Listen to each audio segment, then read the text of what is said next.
మీరందరూ మంచి స్వచ్ఛమైన గాలిని పీల్చి ఎన్ని రోజులైంది? నేనైతే చాలా రోజులు, నెలలు అయిపోయింది. అందుకని వాళ్ళ దేవరపల్లి వెళ్తున్నా మా అన్నయ్య ఇంటికి. అయితే దారి మధ్యలో ఒక చిన్న రివర్ క్రాసింగ్ అనమాట. చాలా బాగుంది. ఎటు చూసినా పచ్చని పొలాలు, అక్కడి నుంచి వచ్చే మంచి గాలి. అసలు పల్లెటూరు వైబ్స్ అంటేనే వేరే లెవెల్. బాగుంది. ఆవలసాలు, చుట్టుపక్కల ఆవలసాలు, ఇక్కడేమో అన్నయ్యలు. మామూలు ఉండదు, ప్రశాంతంగా ఉంటుంది. సత్యానికి, ధర్మానికి, న్యాయానికి వ్యతిరేకలైతే కనబడిన మూడో సమయం నేను నేను నేను ఎంత స్పీడ్ కొడుతున్నావు బ్రిడ్జ్ మీద.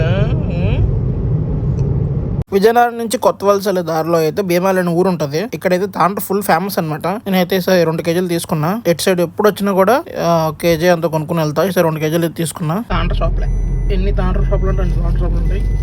మేమైతే ఒక షాప్లో రాగి తీసుకున్నాం. కేజీ 130 అన్నారు, కానీ మాట్లాడుకుంటూ తగ్గిస్తారు. మేము మాట్లాడడం కానీ తగ్గించలే. మీరు కానీ సబ్స్క్రైబ్ చేసుకోలేదు అనుకోండి, దీన్ని ఉసుకెళ్ళి మీ మీద వదిలేస్తాను. తర్వాత ఏం జరుగుతుందో తెలుసు కదా.